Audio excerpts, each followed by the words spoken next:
Uduasha city, where the sun is a mirror and the moon a shadow. 800 years ago, the gates of death were broken by the Emperor Immortal. The 5 key bearers, however, had already unlocked them and walked right through. It is in Uduasha city they dwell. Now, the ghost field breathes next to our reality, lit by the eternal flame of the well of Udu. It is a second skin, a place where thought and will struggle against gravity and light. In other places, the dead congregate in the ghost field, but in Uduasha, the well city, the hell city, they fall straight into the flames.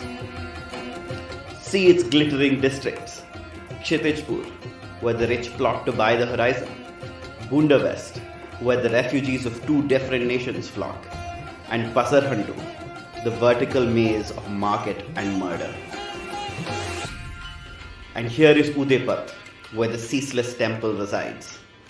Its inhabitants, a family, a snake, and a god. The temple has stood since before the gods of this world were forgotten. Watch as it turns the wheels of revolution. Welcome to Desperate Attune, an actual play podcast about people who take risks so they can survive against the odds.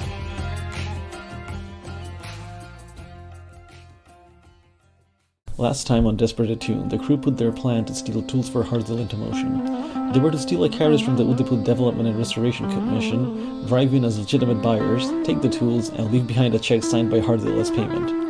We open with Freya and Joan trying to sneak into the commission compound, with Vickers and her roof ballers keeping watch from a nearby rooftop and a bus station around the corner.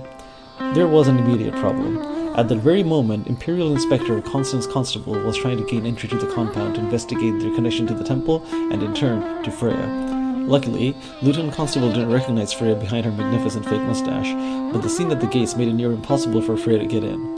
The compound foreman was refusing to let the constable in despite her search warrant, and the two were locked in a heated argument. Freya and Joan could have subtly followed in Constable's wake if she could gain access, but the inspector was frustratingly disciplined, and she refused to use her wide-ranging powers to force entry.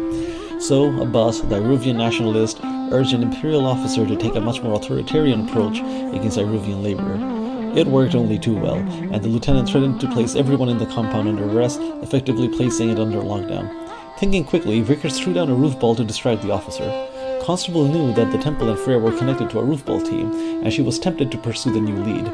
Her mind was made up when Freya conjured up a roof ball man who taunted her with calls of "Come on and slam, welcome to the jam," and she took off in hot pursuit of the roof balling miscreant. With the compound in disarray, Freya, Joan, and Abbas easily strolled in, picked up a 6-legged transport golem, and rode towards the Imperial Quarter in style. On the way, they realized that the golem was keeping a log of his movements. To avoid being tracked, the crew attuned to the golem and gave the thing amnesia. As they were fiddling around with his memories, the crew realized that the golems were kind of like people, and they gained a deep satisfaction from doing their jobs. To give the golem a deserved treat, the crew took it for a joyride around town, stopping at a tea house on the way for a nice break. Meanwhile, Vickers and the roof ballers were waiting at the rail station. Disguising themselves as ordinary workers wasn't good enough for Augustus Khan, the team's showman, and they put on an impromptu mime show for good measure. And now, in the aftermath of afternoon tea and street theater, we pick up the rest of the story. I think that what ends up happening is that you put on a performance of something that nobody can quite tell what it is, but you manage to put on something that is like, oh, it's just another of these street theater buskers, they're everywhere, this kind of thing. And it kind of just gets I think you get a little bit of a crowd, and I think when you finish, it's like, oh yeah, whatever, but they're not really doing an encore. So what we are putting on, by the way, is I am putting on one of Abbas's lectures, because it's the only thing I know about Udashan culture, but in the form of mime. Wow. So it will be very, very incomprehensible what is going on. There is a lot of imitating snakes. Abbas, is there any way I can get you to tell me what lecture that they are acting up? I think it must be some sort of fable or moral story, Yeah, right? yeah, that we are acting out. Yeah. Okay, what would be funny to act out? I don't know, some kind of snake charmer thing. The perils of even the wisest snake can be charmed by with people with ill intentions, and this allegory has something to do with snake charmers, and that's what you're acting out. Yes, Yes. perfect. So Yeah. Augustus Khan has volunteered himself for the role as the snake charmer, and then he is like attempting to wow and dazzle the audience, while the rest of the crew, I think it's Socks, is playing the snake just because she likes crawling around on the ground and being weird. Excellent. That's what's going on. It will be completely incomprehensible to any onlookers because we're not like, this may be a famous fable, but we're not even remotely good enough to convey what is going on here. I think you get, in fact, at least a couple of like bored students who are for some reason hanging about in this part of town, like making fun of you as more and more things happen, and they're actually pretty entertained because nothing of this makes sense, which is great. I am curious, like, so how have you? And I asked this question earlier. But I think now is the time.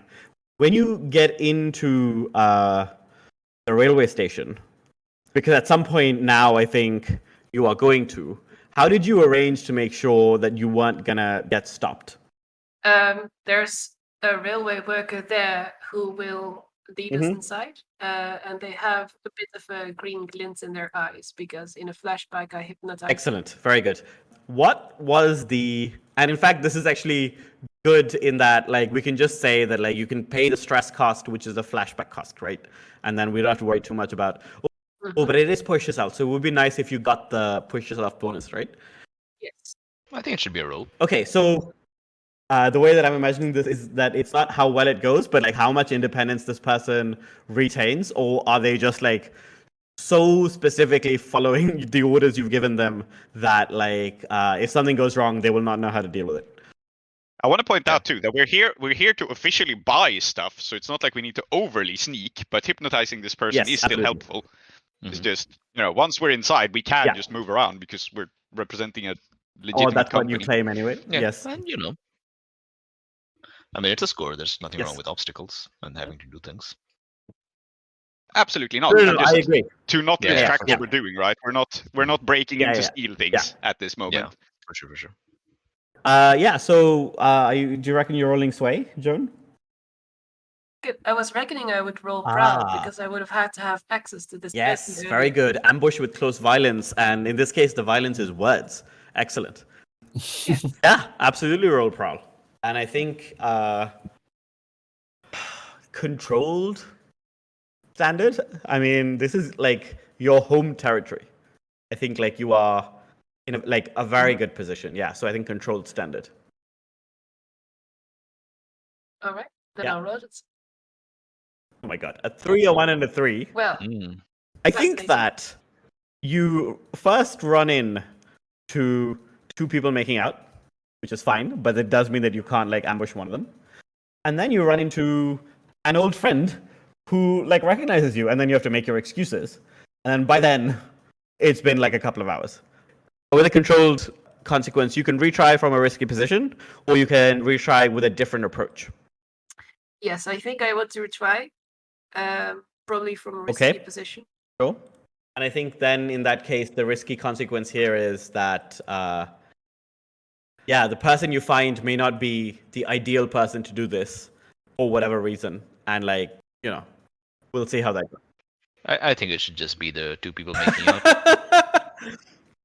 If that's what Joan wants, I'm not going to stop her. That way you get 2 people. You can't see me do this, but I definitely mouthed like a lot of things and then know what's came out. I have no mouth and I must, right. Yeah, indeed. Yeah, I'm going to like try in this case to get one of them. Okay. Would you like an assist this time? Yes. Okay. I'm gonna assist. This puts me at 2 stress close to traumaing out, but that's fine. I'm also there, right? And I don't know. I guess I come up to one of them and say, "Oh my God! Someone fell into the well." Yeah, makes sense. And yes. I don't know. I get in there. I distract. I will also say that like you're at standard effect. If you want it to be at great effect, I think great effect you can get both somehow. Like you get this person and then like come back, and then while they're being like distracted by Freya, you can get the other one as well. But yeah, now that they're distracted in a path, I can like kind of sneakily get both of them without the other noticing.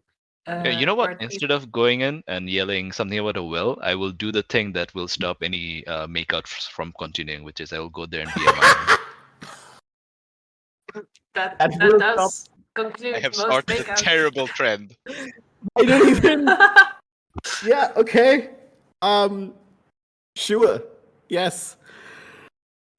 I guess we just get this image of you trying to mime something to them, like, and then they just stop. The both of them. Oh, no, I'm actually good Okay, at great. this. But even then, they are so baffled by what is going on. Is Freya mockingly imitating their Yeah. makeout Oh my session? god. Yeah. Indeed. No, I'm a little man in a box. Of course. Well, let's see this Okay. roll in that case. You're doing this in a Yeah. flashback, right? So this Yes. is before the score. Mhm. Yeah, but I want to imagine Freya did this with the fake mustache on anyway, having Yeah, of prepared course. for the score. She's actually been wearing the fake mustache for the last like 4 weeks.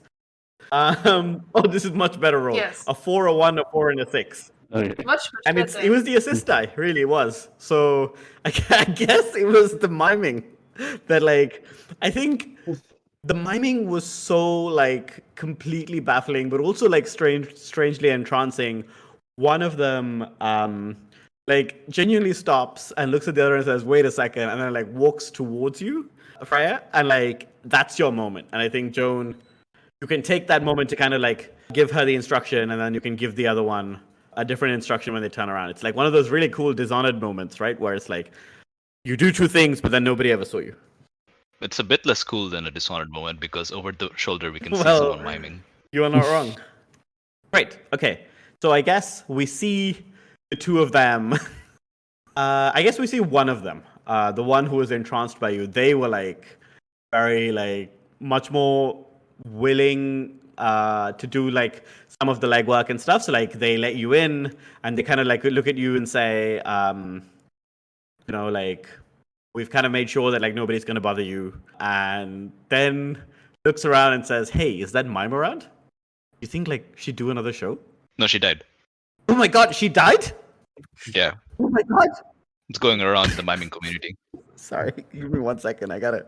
They're the only ones who are willing to kiss each other, you see. And it's mouth-based infection. And I think they look absolutely heartbroken. Like you have destroyed them. Like you can see like tears like at their eyes, and they like the lip is wobbling, and they're like, I was going to. Good riddance, if you ask me. I think we should be using shotguns. I think that like I'm gonna just roll for this person because maybe I think like they're only 1d6 worth of roll, but like it's a 1. Okay. I think they are not gonna try and beat you or anything. They completely lose whatever nerve they had, and they like just burst into tears right at that moment. And they're like, I can't believe she died. She gave me hope to be a new and better person. You know, like she was trapped, like just like I've always felt trapped. She's giving you a lecture about the performance that you gave her. Because of course now you're not wearing the mustache, so she doesn't recognize you. But you're in, and like actually right now you can make your way very easily to like the loading dock. Make your way very easily to like where the stuff has been kept. Both of those things are not a problem. As the golem shows up, we will rejoin the crew, of course, and we will do this as Vickers finally sees the carriage pull up after a desperately long mime performance. It has made her quite uncomfortable because again, she doesn't like embarrassing people. She's perfectly fine with embarrassing herself, but she feels a bit bad for the roofball team. So as she sees the carriage show up, she will make a gesture at Banchu, and he will fall over. And Vickers goes, oh dear, one of my mimes appears to have died. It's something going around at the moment. Oh look, here's the ambulance. Goodbye. What? Okay. We'll drag Banchu onto the carriage, and the rest Wait of the a crew will second. join So us. you are... Except Joan. No, please go on. Except Joan, who like has a bit of a distant stare again, as if she's extremely distracted, and says, "Well, you guys go on ahead. I have to go park this thing." And then she leaves with the golem because she drove it out. Shit. Yeah. Okay. You traumatized out driving a golem. So I threw him out of the flashback. Oh God. I guess the reason that it like hits you now is that as you come back and you see the hypnosis, a memory of someone who had been hypnotized by someone completely different emerges from the golem and hits you, and like the kind of awful feedback effect is almost like impossible to bear. And on top of that, you have hypnotized two people into enjoying mimery, and you can never forgive yourself for that. And now they're crying over a Actually, mime. only one of them is like That's fucked up. one of them's heartbroken. The other one doesn't know yet. We don't know how she's gonna react. But yeah, one of them's like fucking. May I say something? If Joan's about to be like leaving us, I think Freya would try to follow, but like I think immediately I would fail at it because Joan would probably just start like spring hill jacking out of the Is that something area. golems can do? That's mad. Right? Okay. Oh, would you take the golem Yeah, with I you? think she's still on the golem. Yeah, I'm taking the golem. I have to buy the golem. That's the excuse. Bye. Like, I feel like this Joan golem storyline is just going so many places. It's so fucking I weird. mean, I can't believe you traumatized out on top of a golem, but you did. Yeah. As you take the golem and you kind of like make it bounce off the rooftops and like out of sight. I think Freya just says she's so cool. Yes, great. Joan, you have a little fan, like a little fangirl. Totally fine. But yeah, I think the rest of you, like the train yard here is not as big as. No, that's a lie. This is Udwasha. The train yard here is actually very big, but it's like very well organized and like very well kept. So it's not very hard to like locate where you need to go, and you can definitely see that like the carriage in which all of the things that you want has just been disconnected from the train because it was like as part of freight, and it's just been sitting like on rails somewhere, and you can see there's like a big padlock on it. Nobody's really like I think looked in on it in a while. Probably there's like an occasional check to be like, oh, it's still here and the stuff is still here, but nobody's super worried about it, I don't think. And you did hypnotize someone, so in fact, right now you have a pretty free hand to go at the carriage. You just got to break in and move the stuff, I guess. Where will you move it into? I don't know. Joan isn't here, but Oh, we're going to move it out so that it's ready Excellent. to pack Okay. up, obviously. And I think this is where the slightly tarnished disguise as yes, a delivery crew yes. comes in. Where I think Vickers and the Roofball team will just confidently walk into the building and start lifting out the stuff and like packing it. So I don't know if we find that any surprises on the yes, inside, indeed. but you know, Vickers is absolutely going to direct the team to just carry everything out. And I think also, as she directs them, she will turn towards Abbas and say like, "Oh dear me, I suppose it's the paperwork. Do you have the note from Hardil? Should we write anything else, you think?" What we're doing here is we're going to screw Hardil over, and then Hardil's going to come after us. And I don't know if how much Abbas wants to do this. Like, Well, implicating this. I don't know. He did give us the funds to just purchase them. He did give us an IOU, but it does make him look slightly suspicious, I guess. Just a little bit. Yes. Not My mine. angle here, why Vickers is asking this of Abbas, is because Abbas is quite good at this, right? Paper trails and so on. So I think it would be cool if Abbas could actually fake, like, oh yeah, Hardil bought this from corrupt official number 3. His name is so and so. That guy. I think it would be cool if we just left a fake paper trail and go like, yeah, Hardil bought this from a guy, and then we just throw some guy, fictional or otherwise, under the bus and just leave paperwork showing that he sold it. All right, so we have to create, like, I think what we're trying to do is then create some, like, I don't know, like false like bills of exchange and things like that. Yeah, exactly. Because my thinking is out of character. And I don't think Vickers would think of this, but Abbas might, which is why I'm phrasing it this way. But my thinking is, you know, Hardil would have nothing against if it looks like, you know, he bribed a guy and he got to buy them legally. That sounds like that was his plan A anyway. So if it looks like he did that, that's not a problem for him, right? All right. Okay. If So I read the situation right.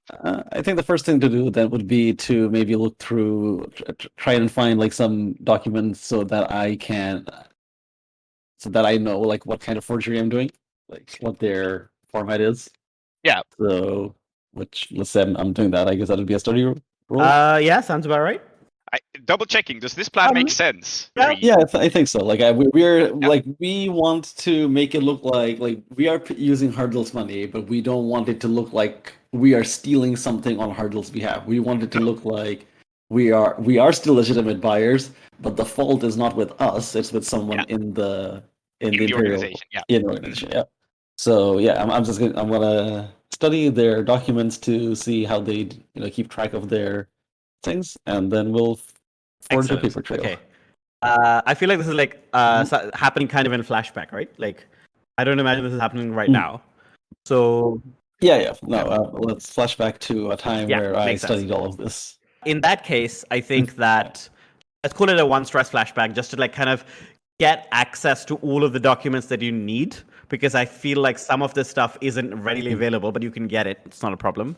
After all, you've got contacts at the university and so on. Yeah. And you can just roll study as a fortune, I think. All right, sure. Or how about we just do the study roll and that's it? Like that also forges it. Yeah, I think so. I think it's more interesting to compile this into one roll. And the way I visualize this also is, this is not necessarily all official documents and forms, right? The things you can forge is letters going like, corrupt official sends a note to the crew going like, when these people come through, give them all the stuff. Please burn this letter. Yeah. It can look like it's a deal under the table, so we don't have to have filled out all the paperwork perfectly because you wouldn't do that if you're doing a deal under the table. So. Yeah. Mm-hmm. I think what we're really trying to forge is like some money being moved around. Right? Exactly. Like, yeah. Okay. Mm-hmm. So I think in that case. All right. Which is easy to do because we legit are moving some money around. I think it's pretty standard. And I actually think the big risk here is that like people are going to at some point pick up on the fact that some of this was forged. So it's like kind of the quality of the forgery is what we're rolling for. So we'll see. Okay. How about this? What if we make it desperate great? And I'm petitioning on behalf of us here. What if we make it desperate great, but like the official is very real and very corrupt, and everyone knows about him. So this would actually, I don't know, implicate Hardil less in a way because more eyes would be on the official. But then that official would probably be Makes more sense. angry at us. That's absolutely something that can happen. I like that as a consequence, and in that, so I will go do desperate great, and I don't think anyone can really assist unless because I'm assisting. Okay, you're assisting. Mm-hmm. Yeah, I mean, I can help with the.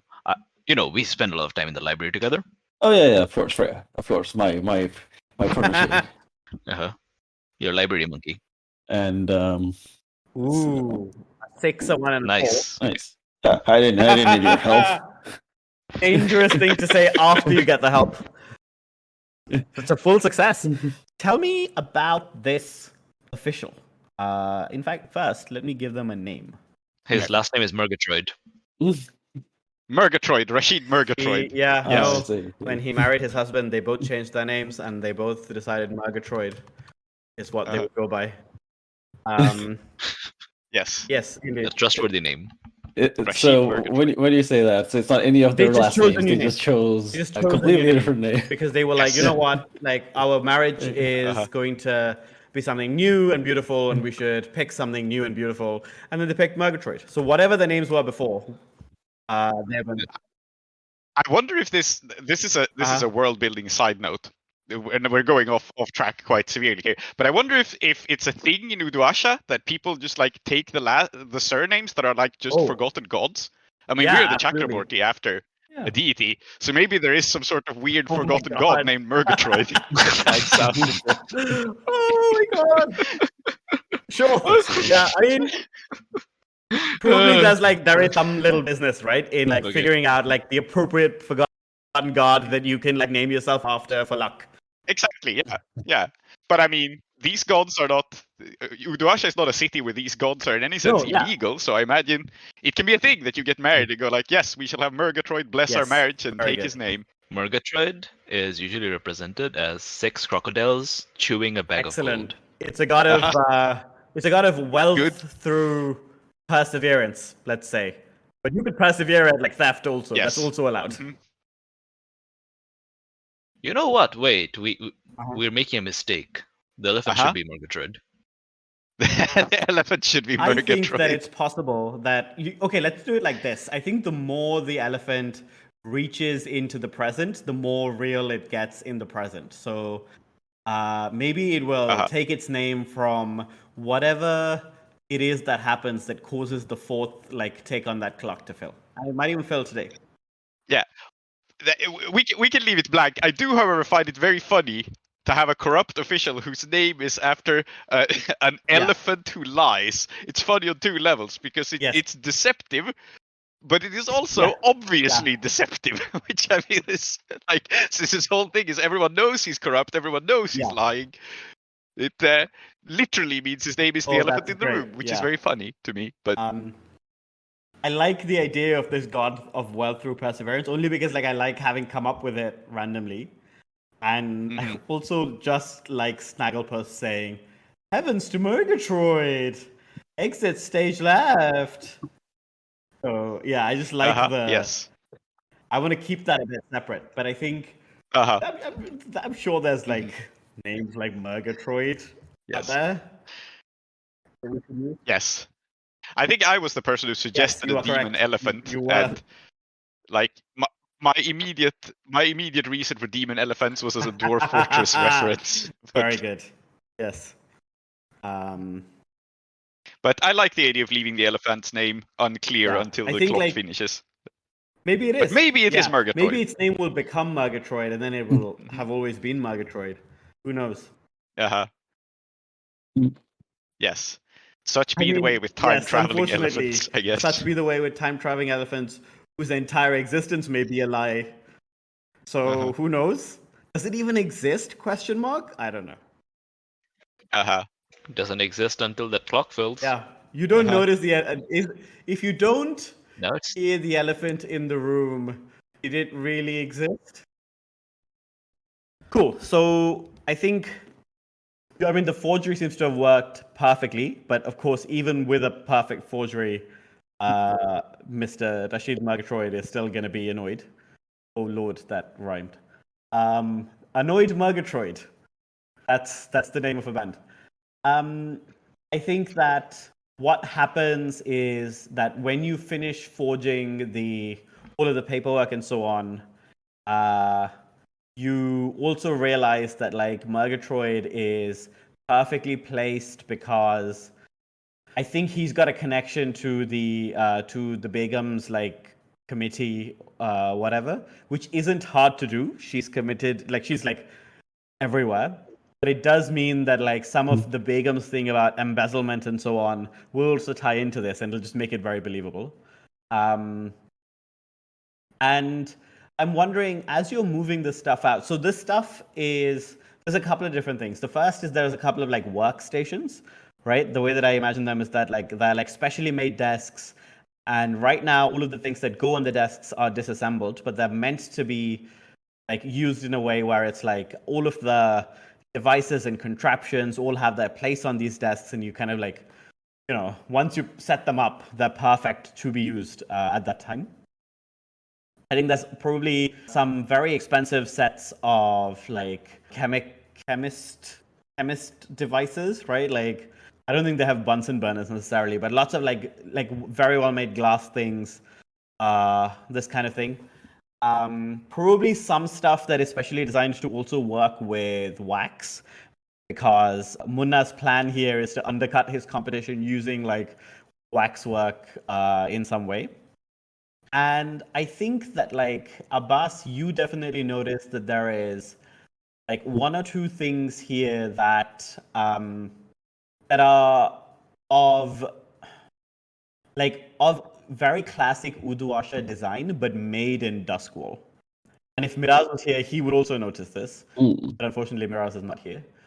I think you see that this is like prime evidence that like the Empire is stealing Uduasha's like most treasured designs and then replicating them, like mass producing them wherever they're being mass produced in their factories, and then it's come back home.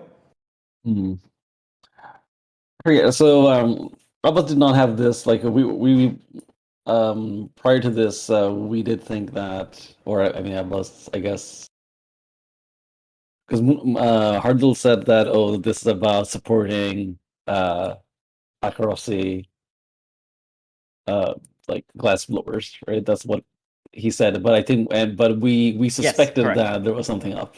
So basically, he Right. said something like, "Oh yeah, I want to support local entrepreneurs or something," right? Like what we and like it that didn't ring false Yeah. in that technically, like a drug dealer is probably an entrepreneur, but yeah, it's definitely like more underhanded than just supporting small businesses. Yeah. And this is somewhat, I think, more proof of that because, like, this is proof that he's cutting costs because you could get this handmade in Uduasha, no problem, but it would cost you 10 times as much. May I suggest something? Yes, you may. This would be probably something Abbas should do. Otherwise, I'd just do it with Freya. Is while we're waiting, because we have all this stuff, but we need the carriage back to take it away, don't we? Yes. Yes. I was about to say. Okay. So all of this was neatly organized, but I'm just pointing out we're packing this away into crates because that is how you do. And the problem is that we don't have a crew of rovers. We have a crew of thugs with the wild flaw. This is, and it's also being coordinated by Vickers. So you described how all of this is like perfectly set up, like extremely neatly organized. Then it's going to be packed. Like we're going to put cloth around it because it's fragile. I think we managed not to fuck that up. But Hardil will have a little bit of a job because everything is going to go into boxes completely at random, and then Vickers will helpfully label the boxes, who does not read and write Hadrathi very well. So excellent. The boxes will be labeled things like things, stuff, more stuff. Yep. So while that's happening, and we have some time. Well, I mean, obviously, if Joan wants to go for a joyride with the carriage after, if she wants to blow some steam, that's fine. I'm sure she'll come back. It's all going to be good, etc., etc. With the carriage. During that time, I think what might be good, and I think Freya is going to suggest this to Abbas because Abbas is much better at this whole reading and writing thing and cataloging than she is why don't we take a very detailed inventory of everything we see, right? Like literally everything, and this we can, and like afterwards we can study this. And I think like the best thing here is like, okay, Miraz isn't here, but if you give Miraz a detailed description of everything that is in here, he could probably put two and two together. Like, okay, what is this? What is this actually? Yeah. All right. I mean, definitely the kind of thing that you can. Good thinking, Freya. I'm happy to assist with this as well, but I can't actually do the action. I don't think. No, I can do it. Was. Mm. All right. So we'll relabel the things that Vickers has labeled from just stuff to what they actually are. No. What I mean is like as like everything's being put down, we kind of keep. We kind of like catalog for our own thing, and we can't catalog ourselves. Of course, yeah. we catalog it for ourselves. Fuck Hardil, he will have to sort through all of this later. Sure. Okay, we have our clipboards. Yeah. All right. Any risk associated with? I don't think there's any risk associated with studying this stuff. I do wonder about Abbas's kind of like advice. Like, what is the likelihood that you are going to lecture everyone around you about like how important it is that Uduashan technology be preserved and we reject imperial like influence? Because I feel like that might attract some attention. Yeah. So when I was hesitating earlier because I was trying to figure out like what would what's the reaction to this be? Because clearly like now like it's fairly clear now like what's going on, like what Hardil actually plans to do, but just not doing the score isn't an option. Like you just go, oh well, I'm not doing this anymore. Yeah, let's do the score and also keep a record of what exactly the score was all about, so we can figure out what we were actually implicated in afterwards. I think that this makes sense in the moment. Like Abbas can pack everything away for Hardil and then go and confront him later and go like, "You told me this was innocent glassblowing stuff, but actually I have a list. It was these things." My nephew Yeah, told me. My nephew knows IT, and he knows that you installed a virus in my computer. Yes, I think the priority now is to actually get the stuff and go, right? Like, Yeah. right, As soon as so, our carriage returns. yes. Very good. I am happy to assist you, and to assist you, I am going to. If I assist you, I'm going to trauma out, which is fine. I'm going to pick. I'm going to pick paranoid, and I'm going to. Yeah, we'll see. All right, sure. Just a fortune roll, though, in it. Like, I I mean, don't would feel we- like there is there any so- risk here. Like, what risk? Yeah. Yeah. Yeah. All right. I think we can just have a list of the things. I think it's a cool thing to have. It means that we're kind of collecting dirt on Hardil by compiling this list, actually. Yeah. And I think that's a cool thing to do. So Yeah. Yeah, I think let's do fortune roll to figure out how detailed of a list we get Makes then. sense. Or something. All right, there we go. We know everything. Very good. Mm-hmm. Yeah, my 5, 1, paranoia and wins 6. the day. Okay, I think that like what you find out, which is, I think what you find out, which is like probably more obvious than anything to you, Abbas, is that this is not just like a set of things that are designed to like make some products, right? Like that, like, oh, I could use this to make golems. This is a set of things that you could use to make more things like this. So it's like they're more like machines that manufacture other machines.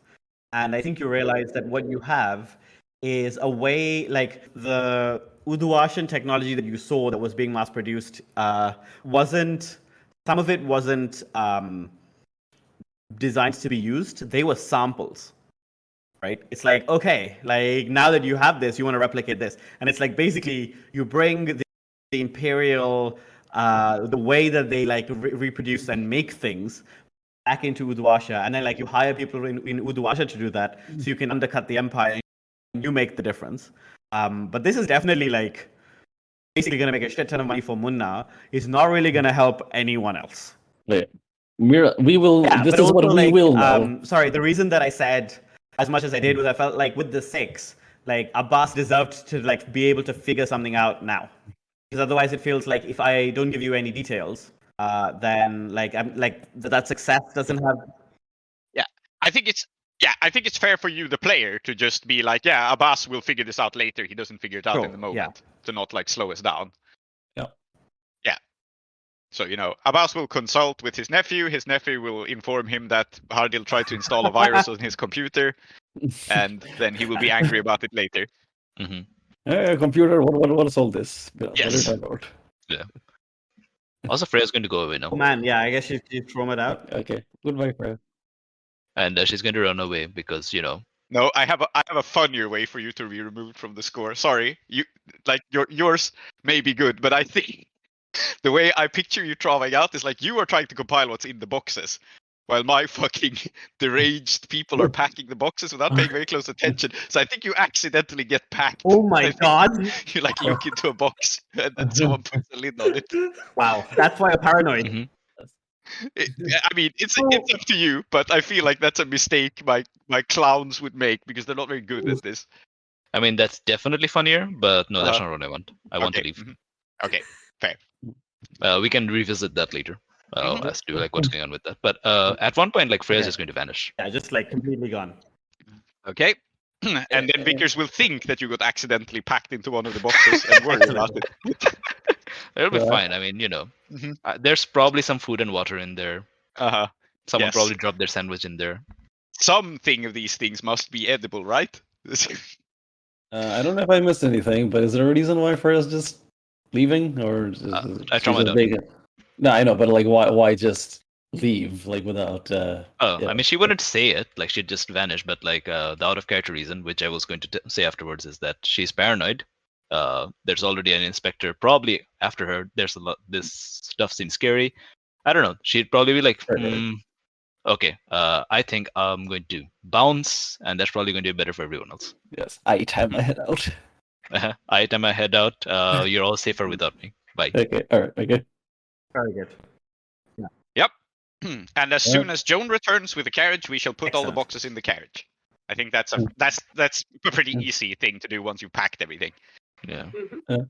What's going on with that, by the way? What's going on That's with a lovely Joe? question. By the way, we've had 2 people trauma out in this score. I didn't expect this score to be the one that like caused trauma. I expected the guard eating score to be trauma, and yet here we are. I mean, surprisingly, the score itself has gone very smoothly.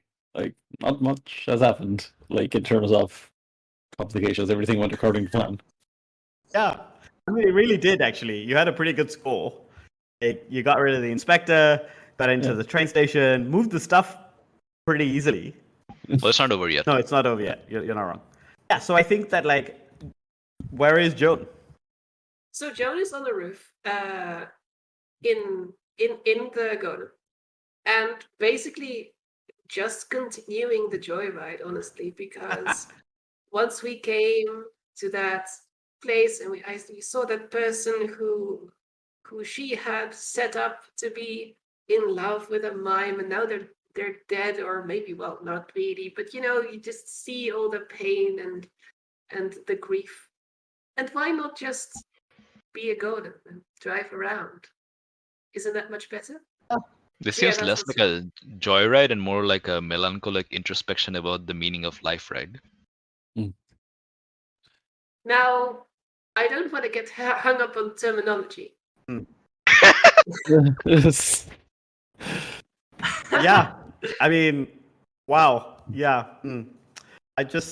You've genuinely, I'm struck dumb. I don't know what to say. So yeah, she's on the roof. Yeah, okay. Okay, I think in that case, I will summon you back once everything is packed. If Joan is not snapping out of this on her own. I think that's reasonable for you to summon. How is Vickers summoning Joan? Well, so we will notice that you're not showing. We'll probably notice that the golem isn't parked, and then we will probably see it on the roof because it is not a particularly subtle thing. Absolutely fair. And so I think Vickers will look around, and you are a railjack, right? Mhm. So Vickers could just run after you, but I think she realizes that you are not completely paying attention to what you're doing. So I think Vickers will have a rare flash of insight. She doesn't very often do this, and she will find a train whistle and blow the signal for you to come back on duty. Excellent. And like hopefully have you snap back to your old railjack self, right? Because this is one of those things that's very ingrained. When the whistle blows, you pay attention. Mm-hmm. So yeah, she will give a sharp. Presumably she's picked this up at train stations because she has traveled by rail in her life, and there are these signals of like train is departing, everyone on board. Yeah. So she will blow that signal. Excellent. Yes. Joan, when you hear this, I think that in fact something in the golem also kind of shifts, because there's definitely a couple of railjack adjacent people in the golem also, and maybe that's also helping you to kind of like get yourself out of it, because you're not in a great way.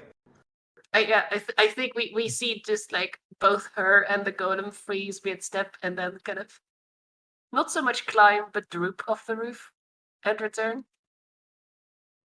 So back to reality. Oh, there goes gravity. Mm-hmm. Yes. And Vickers stands there going, "Are you quite all right? Is there something on the roof?" Because I mean, she's a Well, little not anymore. perplexed. Sorry, what was that? Well, not anymore. Oh, good. Thank you, Joan. I always knew I could rely on you to hunt down any ghosts or whatnot were up there. Anyway, everything's neatly packed and labeled, as you can see. Vickers says, gesturing to her boxes that say random things. And then I guess she claps her hands and everything gets loaded into the back of the golem. I imagine the golem actually has pretty decent storage, because I mean this was meant to supply like construction goods for the art project, right? So It's made of wax. It's probably malleable. yeah, true. Oh, there's this very weird where we set down the boxes and like the wax along the floor, and it kind of molds around it to hold it in place. Fucked up. Yeah. Amazing. Yeah, that's very cool. Mm-hmm.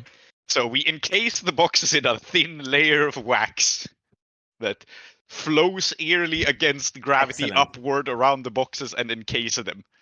Yes. Definitely normal. Definitely, absolutely. This is totally actually normal. definitely and absolutely totally normal in Uduasha. Yes. None of us blink an eye. In But Uduasha, also, yes. let's consider that that's extremely practical. Who is it that's constantly saying that Sparcraft is better, and why are they wrong? Yeah. You know how much this costs? exactly how much it's worth. Uh-huh. Yes.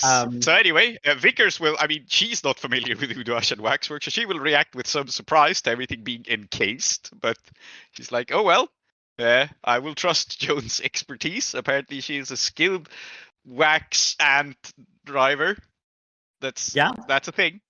Yeah. Joan, who is not currently in contact with the waxwork golem. Yes. Indeed. Yes. Well, I don't know how it works. Maybe you steer it by music or something. I'm not going to think over much about this. The number of things that Vickers should be thinking about that she doesn't think about is worrying. That is also one of the things that Vickers doesn't think about. Yes. Absolutely. This is, I'm sure it's all part of local culture and tradition. After all, Abbas tells me so much about all the amazing things the old Iruvian arts could do. I keep being surprised day by day. Yeah, absolutely. I think that in fact now when you load the stuff up, I don't think there's any problem here, and it seems to me that in fact the rail yard is not where the big challenges ever were, because you have created your own challenges by leaving a paper trail where there wasn't one, and that's gonna reverberate. I'm curious, like, is it the case now that the carriage is completely empty apart from this one envelope or like set of like papers in envelopes like on the floor of this carriage? Oh, the train, you mean? Like where we got it from? Yes, I think Abbas faked the actual detailed paperwork, but Vickers will like personally place the payment with like a little thank you note going like, thank you very much. Here's your money. Excellent time doing business with you. Yeah, very good. And leave that behind. And then we have all of this, like, who exactly the person Hardil is doing business with is going to become obvious by the other paper trails that we've set up. Are you going to relock the carriage? Because did you pick the lock or did you break the lock? I imagine we had a person who was hypnotized to let us in. So, presumably that person had access to the carriage, or is that incorrect? That actually makes sense. That makes sense to me. Yeah, absolutely. So I think, we will probably, it's not that we hypnotized them to like literally do everything for us, but they gave us the key. So Vickers will lock it with the key, hang the key neatly on a nearby nail. Nice. So that it's easily visible. And just generally do this as conveniently as possible for everyone else. Excellent. I'm not even sure Vickers knows we're doing anything illegal, technically speaking. He's just... we just stole a carriage. Yeah. Yes, we may have moved it without speaking to a person, but we left money behind, and we were let in. So maybe their schedule just didn't work out, and they couldn't be here in person. Okay. I know what our payoff for this course should be. So yeah, I think the next step is to just drive this carriage to Hardil's drop-off point. Yes. Drop it off, and then drive the carriage back and park it outside the construction site. Oh no, keep the carriage. Oh, we're keeping the carriage. Okay. I mean, sure you can, but that is also definitely going to be noticed. No, that's bad. That's not a bad thing. Yeah, that's fine. I don't know how we can keep the carriage without like it attracting a ton. Then again, Begum Bashundar has a contact with us. We have an entire temple. Yeah, and also I realized Begum Bashundar actually has a construction contract with us as well. So maybe we can just be like, thank you for the construction carriage. Yeah. Excellent. I mean, probably if she's able to point to your carriage as further evidence of embezzlement, that probably like helps her case. Yeah. I also think it's very funny if Abbas goes like, oh, by the way, thank you for donating this carriage during our last meeting. It's in the minutes. Excellent. Very good. I actually think that like you are like wherever the drop-off point is, it's like a warehouse in the district called The Hand, which is where the mining and like a lot of the industry in Uduasha happens. But it's also where the more sparkcrafty and scientific university is, the Chainbreaker University. And I think you end up delivering this to a place that looks like it could have been like a university building, but like maybe it's been sold off or like maybe it's being rented or something.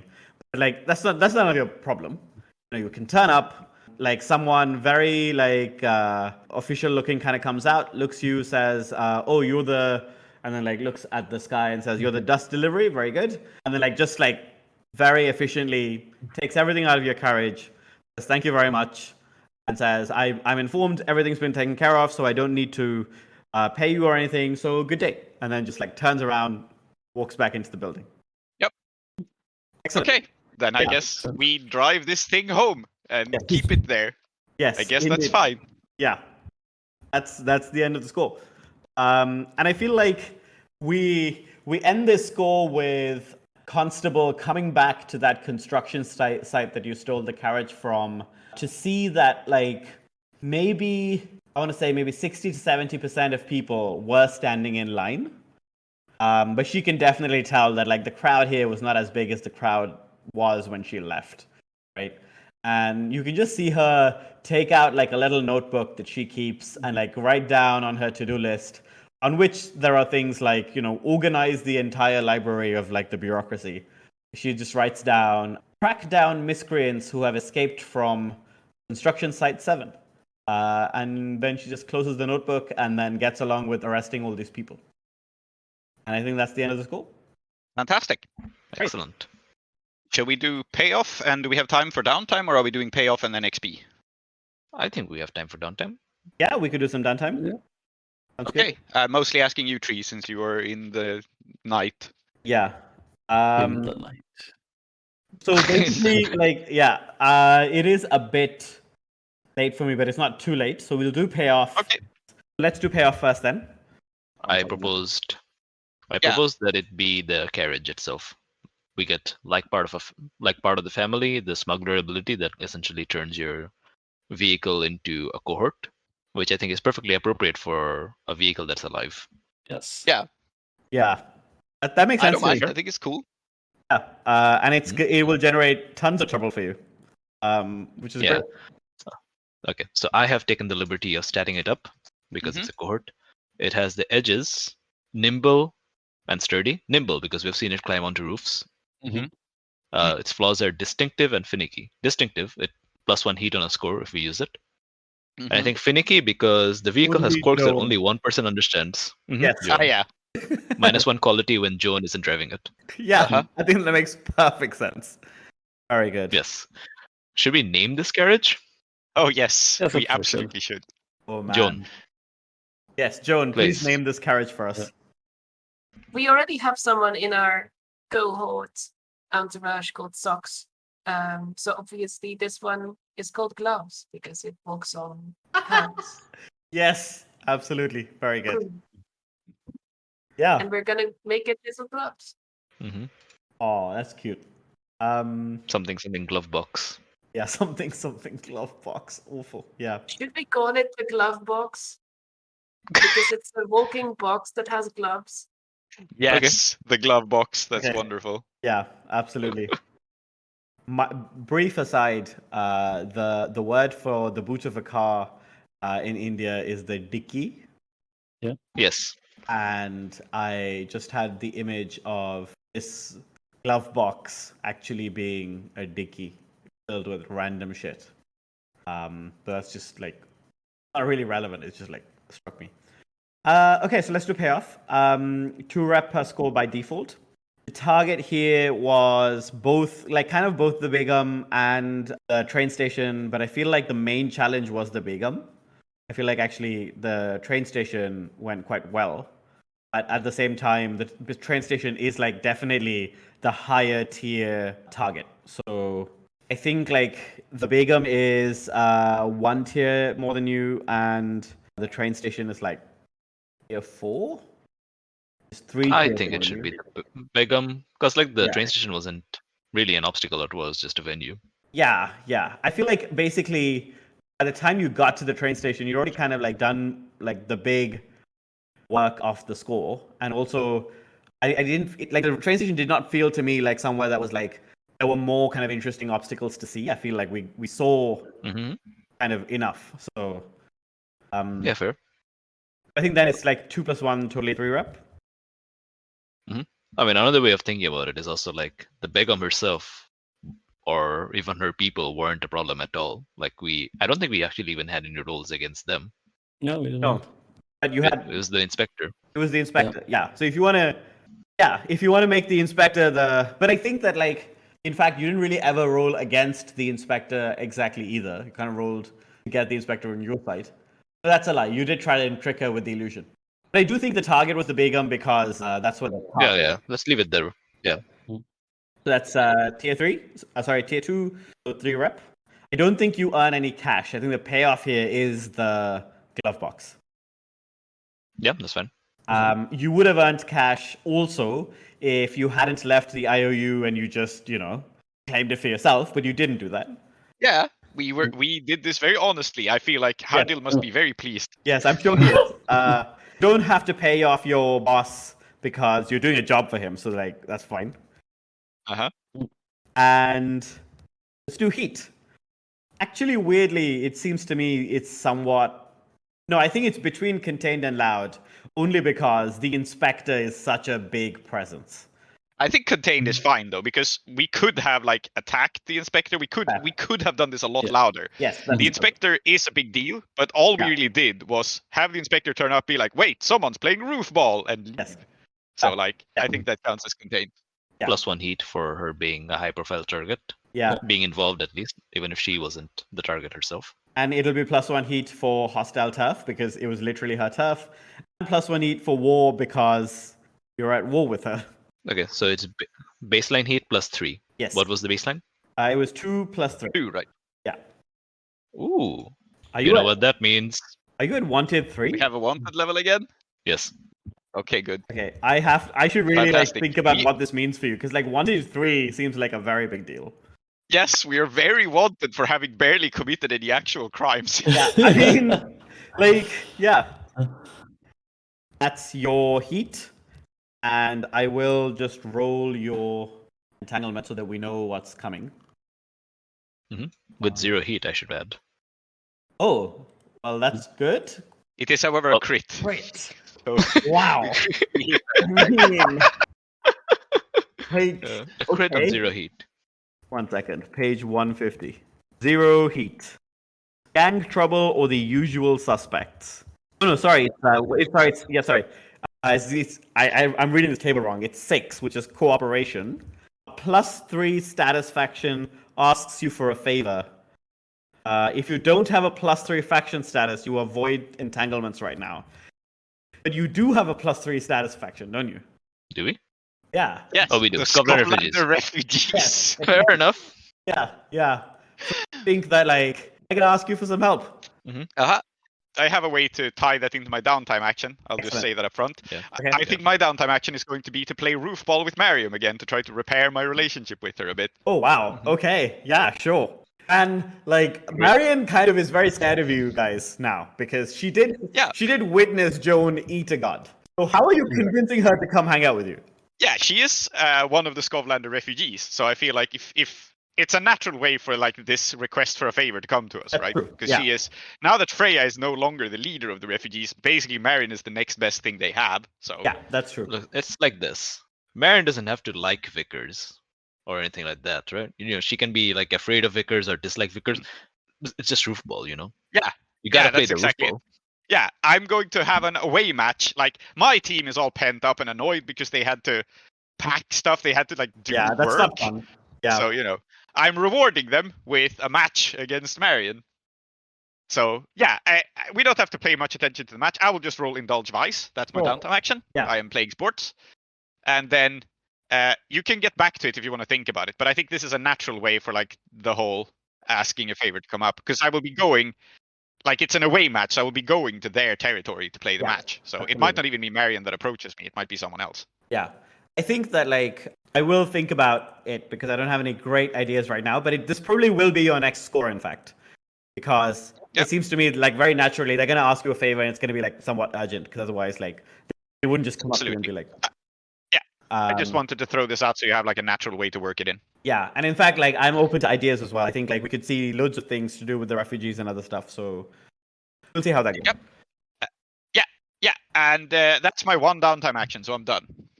Oh, you only get one. Yes, correct. You rolled a 2, a 4, and a 2. You've cleared 4 stress. Mhm. Who wants to go next?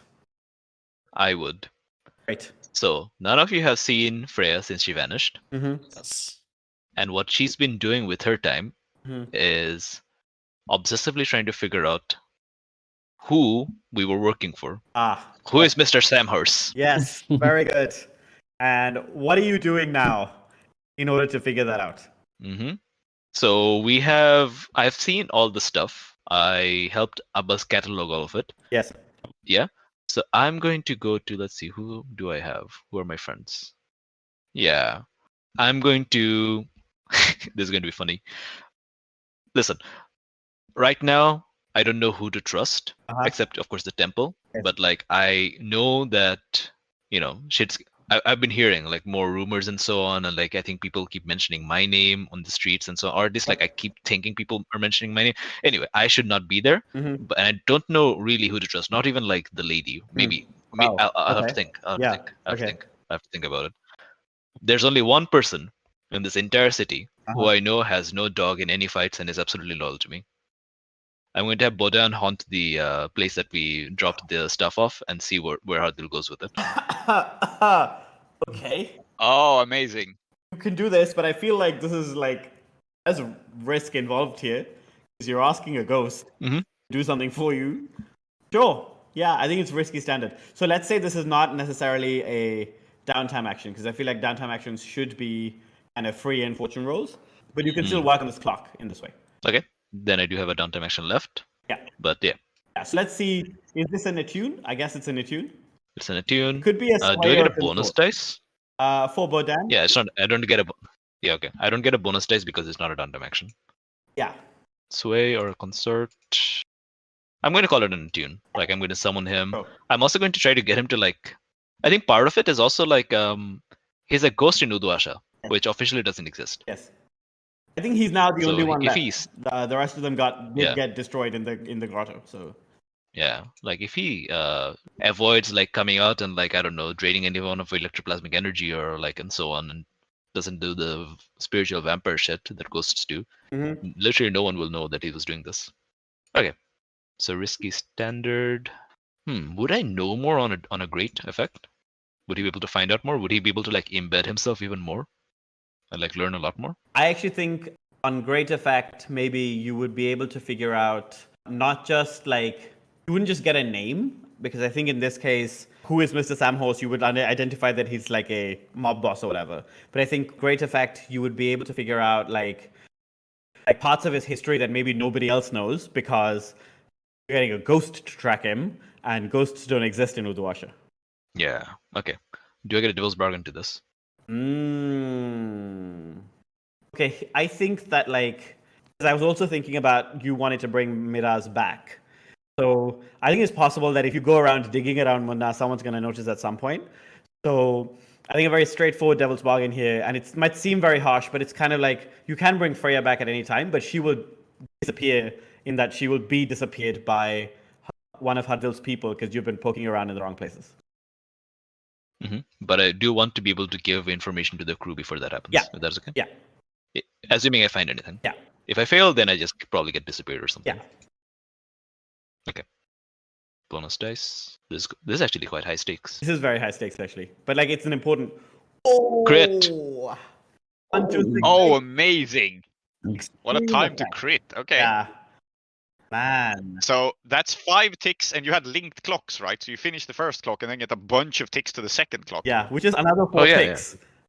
Oh yeah, so you finish both the clock to figure out who Mr. Samhorse is, and then to figure out that it's Munna, Yes. right? Because that was the second clock. Yeah. Excellent. I think that like the way that this works is that Bodan, you speak to him, he's like very like he's absolutely going to do the work for you. And I think that you have chosen an approach that like even someone like Munna would not have like specific wards against. Like if he was in Duskwall, if he was somewhere in Severos, you know, like he'd be warded up to the guilds. You know, he probably has like a whisper who works for him, who's constantly on the lookout, right? But I think in Uduasha, he's got different things that he's looking out for in similar ways, like demonic influence or whatever, but he's not worried about ghosts. And so Bodan is almost like has a free hand to like follow him, do whatever he needs to. And obviously, like, he's not going to make things rattle and make Munna suspicious, which is also good, but he gets very good information. And I think that you basically find out that Munna is a seemingly ordinary man with an extraordinary grip on not just Uduasha, but like places across the empire. Like the kinds of conversations he's having with Hardil, with like other people that he's meeting. He's got this bodyguard called Daisy, just like casually saying things like, "Fine, shut the Lockport operation down." And Bodan is like, "Wait, he's got an operation in Lockport. What does that mean?" And it turns out that like he's got an illegal refinery that's just operating in Lockport, and now it's become unprofitable or something, and he's shutting it down. It's like, wow, that's mad, right? I have a sorry, go on. And then I'm going to add what I would request as a very silly thing that I find out. Sure. At the end. But like what I mean here is like the kind of texture I'm giving you is this is how good like information you get, and this is like you get a very good idea of the scale of the problem you are dealing with. And I think one of the reasons that's very important is that like we kind of like would talked about Munna as someone who is very hard to like even see. You know, like you barely know that he exists, and even when you know he exists, you don't think he's like much of anything. But you get like the idea that he is not just like serious business, but like he could crush you without thinking about it, and you would probably thank him because he's such a nice guy. And in fact, yeah, I think Bodan really likes him because he's such a nice guy. That's fair. I mean, that's saying a lot, given that Bodan is a spirit essence hungry predator. Yeah, and the way you know, but it's like this one's chill. Yeah. I mean, also one of the ways that you know that like Bodan really likes him is that Bodan wasn't like, I want to drink his soul. But yes, Bodan's like, this guy seems pretty cool. He's fighting the Empire. He's doing his own thing. He's like a visionary, an entrepreneur. Like just like for some reason has a massive crush on Munna now. Mm-hmm. Okay. So I think what's going to happen is that at some point over the next few days, and I'm aware that after this I probably get captured somehow, right? Mm-hmm. But over the next few days, a really badly really badly written sheaf of documents, and like the back of like I don't know, pulp fiction novels or something, like recycled paper, shows up at the temple, addressed to Abbas, and it's got all the information, like everything that you just said. Yeah. And I guess like this also like gives us fictional positioning to be able to like, yeah, we know about this and that and so on. Yeah. But one specific thing that I want to request, and you can tell me if it doesn't make sense for Munna, is that I know about amongst like the Lockport stuff, which obviously is like much more high up on the thing. I was like, oh my god, this is amazing. Oh Jesus Christ, right? There's like a very small mention, because this doesn't mean anything to me, to how Munna is in correspondence to a gentleman who is about to come to Duswall at any moment, and whose arrival is about to facilitate, and who is very interested in partnering with him in like the sort of like glass blowing project. Sure. Yeah. So on someone called Skurlock. Excellent. Yeah, absolutely. I will say here two things. The first thing is for our audience that Lord Skurlock is a vampire in the base game that we all know and love. And I'm pretty sure I definitely tried to romance him in a game that I played. And I feel like every person who's played enough of Blades has some story like this. So that's who Skurlock is. And thing number two, which I think is very interesting to know, is that apparently Munna is able to talk to a full-blown vampire on an equal basis, no problem, right? Which I do not think. I think like there's probably like 7 people in the entire empire who can do that, and that probably fucking badass spirit wardens, the emperor himself, that kind of thing. And Munna's just like some guy, but yet like you can see there is like respect there. So yeah. Of course, I'm gonna say yes to like Skurlock, like even obliquely being introduced. Yeah, I mean, whoever this is, I don't know. Yeah, I mean, yeah. Oh, this also means I do have downtime. Fuck it, I'm just going to train, I guess. I'm going to train prowess to, I don't know, practice not being seen. Yeah, makes sense. And I think, in fact, then what happens is that you train and like you get a bit better, and then as I guess like whatever it is you're doing, you're kind of like running drilled, or maybe like you're trying to like pick some pockets without being noticed. And then someone who is much better at you than this. And we see her face. This is in fact like Anna's own bodyguard, Daisy, who almost never leaves his presence. But for some reason now, she's come after you. And like when you least expect it, she just kind of taps you on the shoulder and says, "You've been asking the wrong questions, girl. I think you need to come with me now." And like her tone tells you she's not going to take no for an answer. But it's also like, try and run, she will grab you and break your legs. I mean, I do try to run, but I'd rather not have my legs broken. So I guess I think I just get captured. yeah, I think like, so let's say that like, okay, like the tone is I'll break your legs, but like she doesn't actually break your legs. Like you get a bit injured in the attempt, but then she trusses you up and carries you, grumbles about like having to truss up and carry small children, I guess. Because to her, everybody's a small child who's younger than like 40. Yet another street urchin vanishing in Udvasha. Yeah. Just a day in the life. Well, I mean, I think this time the lady in shades of red is going to be really worried because she literally told you not to do that again. Yeah, here we are. Great. That is your downtime. Very good. If and when Lord Scarlark appears on screen, then I will describe to everybody what he looks like in this universe. Until then, I think I will keep it a secret just for us players, because as we all know, this is what he looks like. Who else has downtime they want to do? Yeah, I could go. Mhm. 2 downtime actions because you're organized. Oh yes, Very good. calculating. Okay, so I think. Oh wait, did I not heal the? I did heal the cool spurs, didn't I? Why is it still there? Oh, did you? Okay, because like I saw it on your Yeah. sheet and I was like, oh, Constable's gonna notice. No, that's my mistake. Yeah, okay. That's my mistake because last time I did heal it, but you know what? We'll keep it. Whatever. Like, I mean, let's just Yeah, say that ghost you noticed like scar some tissue. like spirit influence or Yeah. something, you know, like yeah. What Zoheb said, ghost scar tissue. yes, which for some reason she's very familiar with. Yeah, Yeah, she's looks like a bunch of skull and crossbone patterns all over you. Yeah. And, he doesn't look like the kind of person who would have that kind of tattoo. Yeah. Joan actually identified that it looks like hair whitening and stuff. Like it Yes, ages you. correct. Yeah. Maybe on a bus it's not so obvious, but she still picked up on it. Yeah. That's just constable. Uh-huh. Okay. First of all, time to clear some stress. Yes.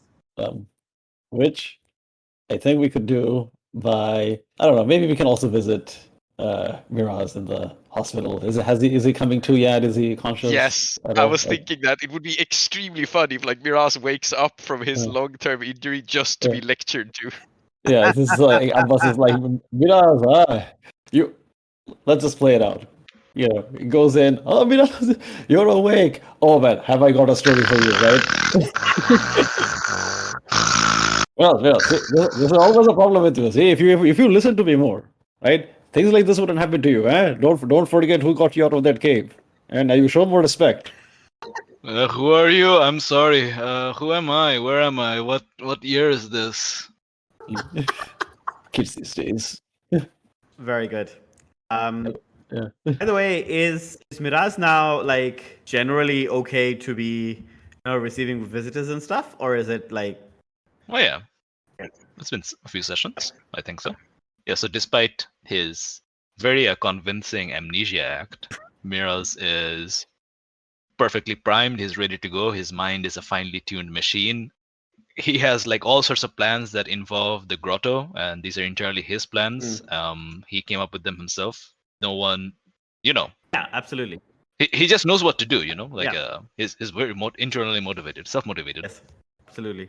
Is any of Bas's lecture, for some reason, striking a chord deep within you when he talks about the ways that you need to organize yourself and build a structure that is able to like take any kind of punishment? Yes, it is. I think Miraz does the whole, snoring amnesia act, and then at one point he suddenly looks at Abbas, and then he extends a hand, and then he grasps Abbas's hand tightly and says, "You're right. You're right, Uncle. I am. Yes, you. Yes. I'm sorry. I've been very distracted lately. Sometimes all the all the knowledge that I've gotten from Akros. It's important, of course. It's very important. I am future leaning. I'm future forward, and you can see like his brows sort of like furrow a little bit, as though like he's saying things that he's not entirely like he's just saying things. I'm future forward, but there is something to be said for the old ways, the traditions of our ancestors, and I think there's much that I could learn about the architecture. Listen, when we were at that fascinating grotto, I kept thinking that this would be the perfect place for an extension to the temple. Do you not? Which we should consecrate it to the temple, to not just give the people, those refugees and so on, a place to come so they can. Yes. Don't you agree? And will you help me with this? Will you help me with this design? And I'm like holding your hand like really, really tightly. Okay, so there's two things here that Abbas is probably thinking. One is that probably moving into the lair of a forgotten god might be like, one that's hostile might not be a great idea. But the second one is that Miraz is actually listening to him. So which one of these two should win out? The funny one. The funny one. Yes, Miraz, yes, finally. You're listening to yes. It would be a great show of how far our temple has come. Yeah. Yes. How far? From Udiput to Bundervest. Yes. Indeed. So that's Miraz. Excellent. Very good. Yeah. Because we have not, I think, established agenda for the shrine builder, you said you meant every word of it. I was like, did he? And I thought to myself, well, some he might have, but who knows? Yes. Mm-hmm. Well, I think that iteration of the shrine builder that we met, the first one, was a woman, but I think it's all shrine builders. It's shrine builders all the way down. Yeah, it's just like one on top of the other. I'm a shrine builder. She was a shrine builder. He, she, we, shrine builder. Yeah. Actually, like the gender is shrine builder, and the pronouns are shrine builder. Yeah. And this is in fact why they had to like make their own religion, is that nobody respected their desire to be a massive building. I mean, I'm saying this and I'm joking, but I'm also like, what if the temple was a person? Oh my god, that would be incredible. Yeah. So I shitposted myself all the way back into seriousness. And that person's name, Albert Einstein. Yeah, sure, absolutely. That's the elephant's name. That's the elephant's name. Yes. Albert Elephantstein. Mm-hmm. Very good. Very good. Okay. Does anyone else have any downtime? There's nothing that needs to be done with regards to the golem that the carriage that we took. Is like, was there? No. No, and we don't even need to reduce heat because we got a wanted level. So we have 3 crew projects in case you're looking for something to do. We have Arcane Wards, New Claim Clock, and the Chakraborty's Favor. Yes. Hmm. You know what? Or you may have projects of your own, I don't know. But I just wanted to point out like crew things that are going on. Yeah, we could do some crew things. Let's have a look. How about this? Before Abbas goes, if I may. Yes, you may. Absolutely. Yeah. Miraz wakes up, and the first thing he does is he works overnight, and then he hands Abbas a sheaf of like designs that push us towards the completion of the Arcane Words clock. It's like, I was just seeing these in my dreams. I don't know, maybe I think they could be, and he's like being unusually like deferential. Like, do you think do you think these could like you obviously know more about the occult than I do, Uncle. Do you think these could keep unwanted influences and away from us and so on? I think they might work, but it's kind of like asking your opinion, and he's not sure of himself. Okay, so mechanically, could this be a joint downtime action where we both work towards this clock? Yeah, I can work on it, and then you can keep working on it if there's more. Is that thing? Like, I mean, we just have this one scene, and then we just both roll. Yeah, maybe. Yeah, I think that would be fine. I like these joint downtime actions for the character to just, so, yeah. So, yes, of course. I'll be happy to look. Oh, Miraz, I don't know what happened down in that cave, but I think it's the best thing that happened to you. Finally, your eyes are open. This is the moment that Zajudan comes in and says, "Are you are supposed to be at bed rest. Okay, let's get out." I'm still in bed. No, the doctor Amitabh told us very clearly, you have to be in bed. You have to take care of yourself. I don't know what. But No, father, come here, come here. Look at these designs. Do you think this? I'm going to like. He's my closest friend mechanically, so I'm going to take a +1 for him. Sure. Yeah. Why not?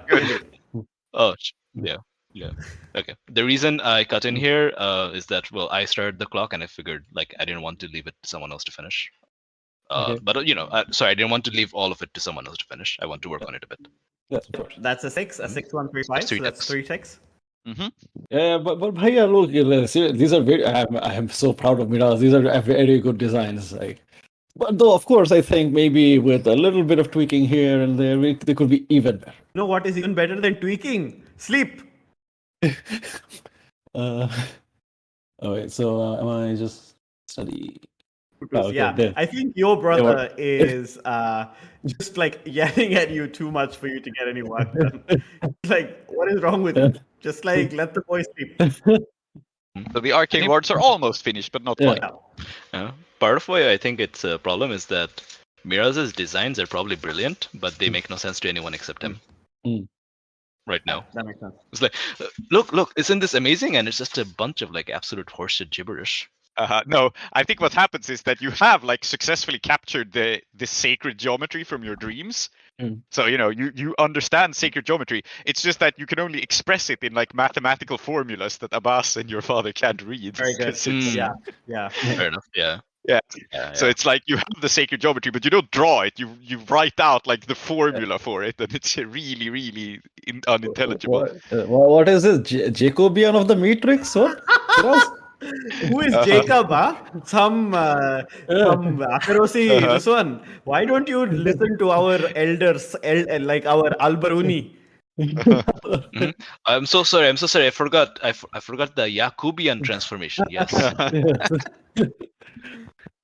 Yeah. So yeah, absolutely. So I haven't thought about the Hessian of anything in like 10 years. So or the Jacobian of anything in 10 years. So thanks for that.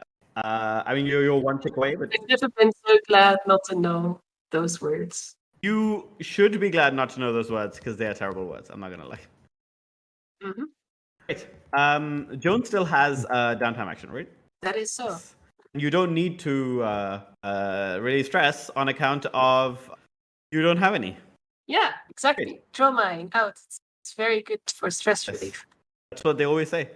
No doctors recommend, but still. Doctors won't tell you this one simple trick. Yeah. Yes.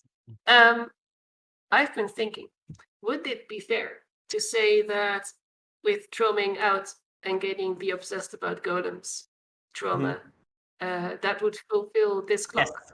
The Joan changes her mind about golems. I was thinking that. Yeah, absolutely it does. I think it makes perfect sense. I'm so curious about what you've changed your mind to. Well, they're clearly they're not scary ghost things that are terrible and should be stayed away from. It's what I said when we were in the golem. Like clearly these are better than people. Can I suggest a mechanical benefit to you finishing this clock just because I had an idea? I think it would be very cool if, as a result of changing your mind about golems and as a result of mind linking with this big wax thing, if you now have a pocket golem somehow, you like scraped it off of the big one, that would be and so you just cool. add a new item to your sheet. That's wonderful. Just a little like candle stub. Yeah, just a little guy that you have and can deploy for things. A little pet. Like very agile, but it can get into places that nothing else can get into. I do wonder, that's quite good. Like that's quite strong. Like, is it better to? I mean, I don't know. Like, is it better to be able to make such a thing? Like, be in a position to make one? I think. Well, my next clock was going to be finding out how to actually make golems. So probably this allows me to create. Yeah, makes sense. So you don't have the thing yet. We have a chandler who hangs out at the temple all the time. I'm sure she Exactly. would love to help you. The temple of the avatar of God that fucking absolutely berated her and destroyed her life's work Yeah. by making it meaningless. Yeah, which Yeah. is exactly why I'm going to hunt him now. Mm-hmm. Amazing. So yeah, I want to make a new clock, learning the ways of the Chandler. How big should this clock be, do you think, Twee? I think that if you make it another 6 clock, then at the end of that, we will have done a 12 clock about golems, and then we can talk about something really big for you to get, right? Because this is step 1. You are now making a clock to craft the little golem. Am I understanding that correctly? I'm making a clock to learn golem craft in general. Yeah. Mm-hmm. Yeah, maybe strange So, methods, really. Like strange the thing methods that, would work. yeah. And you get a thing, like you get the formula that you can make if you Mhm. do strange methods. Yeah, that makes sense. So you get strange methods, and your first new invention is mini golems. Yeah, makes sense. And I am going to gain this knowledge not in the normal personable way because that didn't work. So I'm going to steal it specifically from Shyama. Excellent. But it will begin by hunting her and just kind of tracking where she might keep this sort of information and how I might use her to get it. So at this point, it's less stealing and more spying on her. Exactly. Very good. So I'm going to roll that. No bonus dice for now. 1 and a 5. And it's a 5. So yeah, I mean, I think that the reason, in fact, that you it's not a 6, that you don't get all the way there is, I think on the way you spot another crow golem that belongs to House Anixis, and I'm curious to know whether your reaction here is to eat it or to not hurt it. But either way, I think that kind of occupies your attention for a bit, and you're unable to continue following Shama. Of course, the reaction is to eat it. Excellent. So it's a delightful snack, and you are definitely getting on someone's nerves because they make these things with a lot of care and attention. Okay, it's not like should there be a clock for the Chantas are tired of your shit? I mean, I think that I was actually thinking House Anixis, but I think for conservation of factions, we should make it the Chandlers. It's possible that I might introduce a single NPC from that faction later on, but I don't think we should have. I just had an extremely disturbing vision in my head now. If Joan learns to manufacture golems by eating them, does that mean that she doesn't so much manufacture them as coughs them up like hairballs? Just spits up a blob of wax and it comes alive. Have you seen what Klow has to put? I have previously held that image in my mind. Oh no. Well, I'm gonna tell you that nobody is either vomiting or shitting out golems. So it's just fact. And so blows out our brief candle. I named the disciples of the Ceaseless Temple thus, with both their given names and taken. Soumithri, called Tree. Zoheb, called Klow. Prince, Emma, and Aadiyat, called Soap. Intro music, Jalandhar by Kevin MacLeod. Outro music in Keeravani Ragam by Srinivas. Blades in the Dark by John Harper and Evil Hat Productions. Iruvian playbooks by Johnstone Metzger. Follow us at Desperate Attune on Twitter or email us at desperateattune@gmail.com. Support us at ko-fi.com/desperateattune.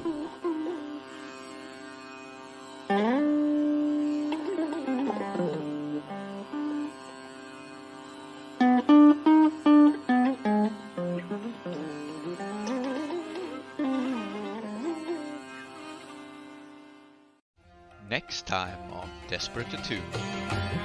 After the embrace, Miraz kind of pulls away and then he kind of looks at you and says, I've heard that guests are coming. Let's see, every single time I've heard this phrase, it has been some Scotlanders coming in here asking us to help with their revolution. I'm sure it can't happen at wait, no, that's what's happening, isn't it? Yeah, Vickers looks a little awkwardly behind her at the three Scumlanders approaching.